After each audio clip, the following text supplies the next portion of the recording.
Marcus Rashford will be signing for Aston Villa on loan from Manchester United for the rest of the season. And this will be the loan deal. It will be a loan with an option to buy for 40 million. Aston Villa will cover 75% of his wages, and it's a performance-related add-ons, which could rise to 75 covered wages to almost 90%. Now, we don't know what those performances mean. It could mean the amount of goals he scores, the amount of appearances he makes, or a collect of a few things. But I want to start by saying this is sad. This is really sad. I like Marcus Rashford. I think he's got unbelievable ability. But this is sad that it's come to this case, that it's come to not a happy ending in Manchester United, and it's more of a good riddance. But I'm a firm believer that one man's trash is another man's treasure. By the way, guys, Antonio Mango, see him right there? That's me. Go and follow him on Twitter. Thank you very much. But guys, I just want to welcome you back to the Antonio Mango channel, and I want to give you my thoughts on Marcus Rashford to Aston Villa under Unai Emery, and I actually think this could be a blessing in disguise for Man United, Aston Villa, and Marcus himself. I'm calling him Marcus like I know the guy. Let's begin by talking about the package of the loan deal. I actually think a loan with an option to buy is the best option for any loan deal, because you don't want an obligation to buy, because if he stinks a place out, then you've got to take him on board. And you don't want just a dry loan, because if he absolutely thrives and excels, it's just going to boost his value come 6 months or 1 year, however long the loan deal is. So I actually think the best option for Aston Villa is an option to buy. Now, the wages, Aston Villa won't worry about that too much. So I actually think for 6 months, for 75% of his wages, isn't too bad for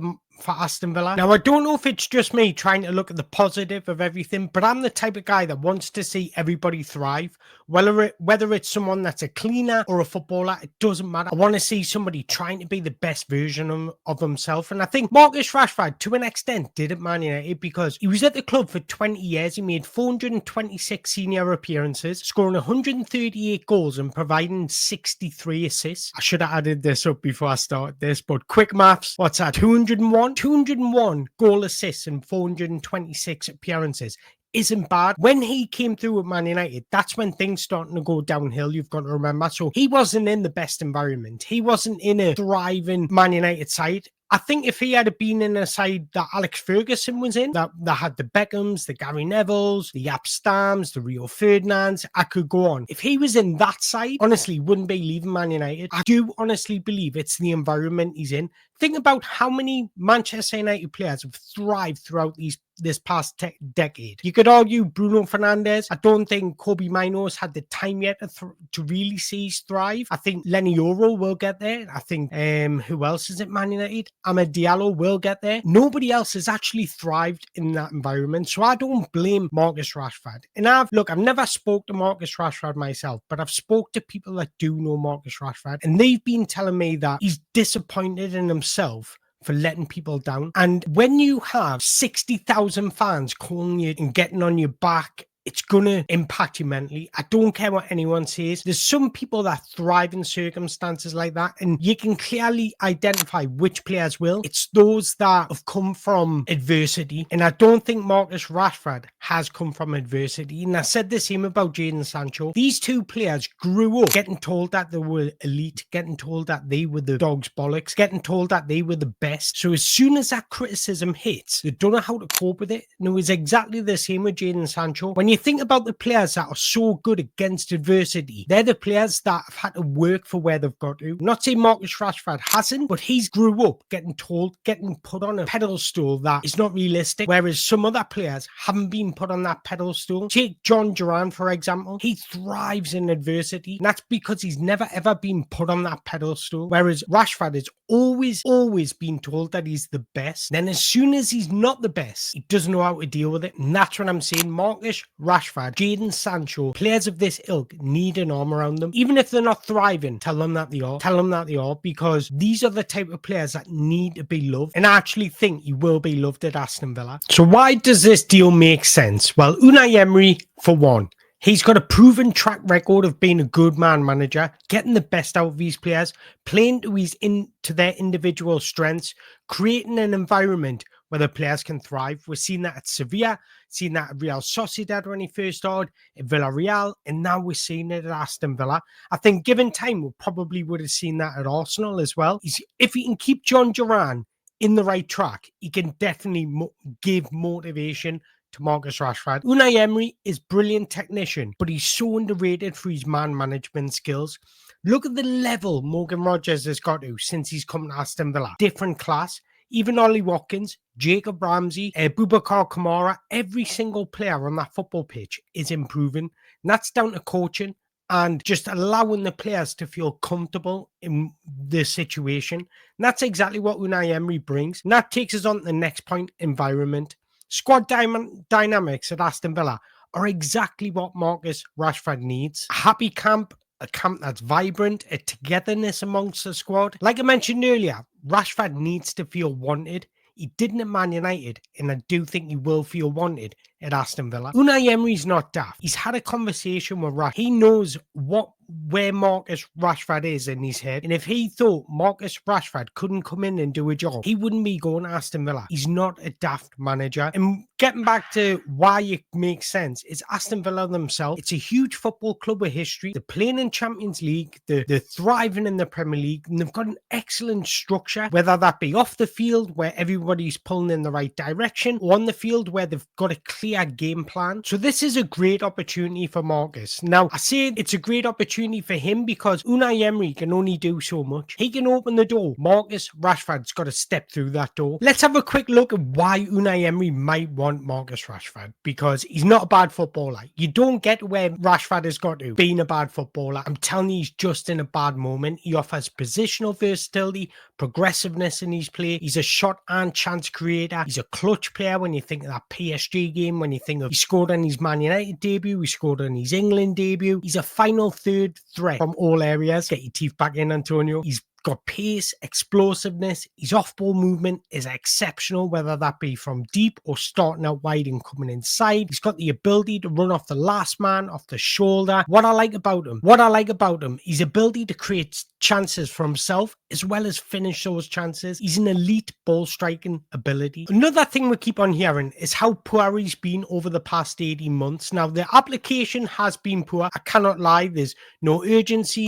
There's no energy in his play. There's no tenacity, and that's simply not good enough. I cannot lie about that, but the underlying numbers aren't too bad, and I think Unai Emery will probably look at this and think, if we can just get him going, get his engine running, he can become a real asset for Aston Villa. So I want to look at some statistics from last season, because I heard he was terrible last season, and I kept on getting told he was absolutely terrible, and I spoke about his ability to progress play, to put his team in a different threshold, to put his team in a different final third. So he actually finished second for the most progressive carries in the Manchester United squad out of anybody, only behind Alejandro Garnacho. And then I spoke about his ability to progress play from deep, not as deep as what Morgan Rogers does, but slightly deeper than what most wingers do. Finished third for the most carries into the final third at Manchester United last season, only behind, again, Alejandro Garnacho and Bruno Fernandes. On top of that, he actually finished second for the most carries into the penalty area, only behind, again, Alejandro Garnacho. And then all we kept on hearing from Man United fans is he can't beat his man,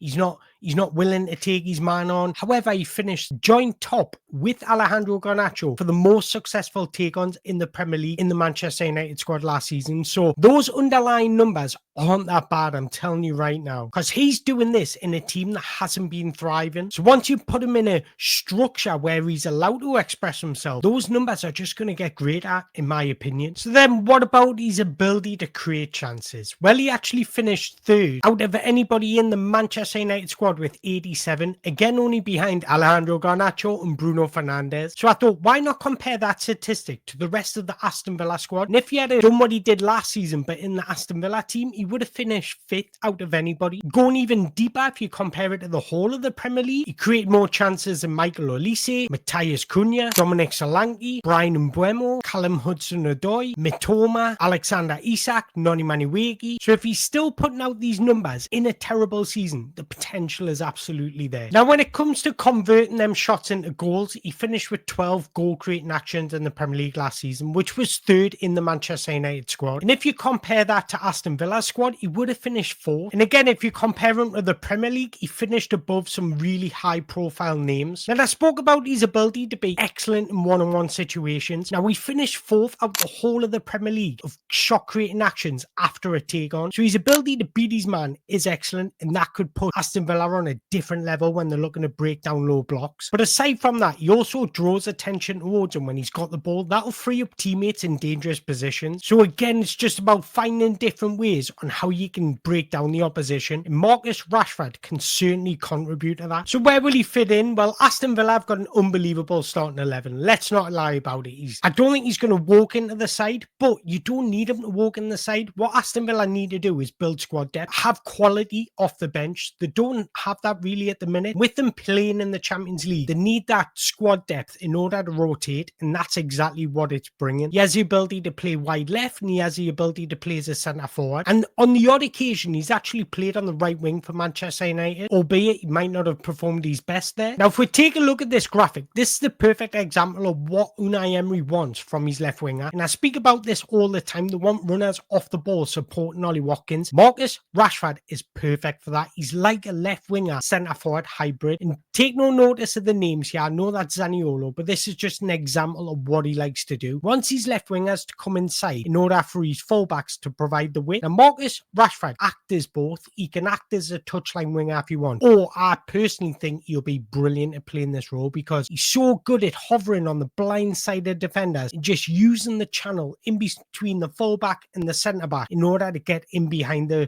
defenders. And I think this is what he's going to bring to Aston Villa. I think this is exactly the profile Unai Emery looks for. So this role just allows him to express himself. It allows him to come inside, receive the ball, maybe try and beat his man and get a shot off, or it allows him to move off the ball and try and get in behind. Now, we've currently seen Morgan Rogers play this role, and at times Jacob Ramsey. Jacob Ramsey is another brilliant footballer who's just getting better and better. But I actually think this is clever from Unai Emery because it will allow Unai Emery to play Morgan Rogers in the attacking midfielder role and just give him more freedom inside that final third. Allow him to roam a little bit, allow him to receive the ball on the half turn and penetrate runs. So I actually think the induction of Marcus Rashford will actually bring out the best of other players because it's going to support Ollie Watkins because he's got that ability to play off your striker or play next to your striker, but it's also going to give Morgan Rogers that freedom just to cause more havoc in the final third. So I actually think this is the right move for Marcus, but also the right move for Aston Villa because people have got to remember that when you sign a player, it's not necessarily to replace a player. They're not signing Rashford to move Jacob Ramsey on or move Morgan Rogers on. That's not what it's all about. It's about having squad depth. And if Aston Villa want to continue playing in the Champions League, go deep in the Champions League, as well as go deep in cup competitions, they need more squad depth. So I expect Rashford to be used as a winger mainly, but also fill in as a centre forward because he's got that ability. But I also think this gives Unai Emery tactical flexibility. He's able to play a 4-3-3 if he needs to, 4-2-3-1 or whatever, because Marcus Rashford realistically can play anywhere along the front line. If you get him in a good environment, happy and smiling, he'll thrive. So I actually think this is a perfect opportunity for Marcus Rashford just to get out of the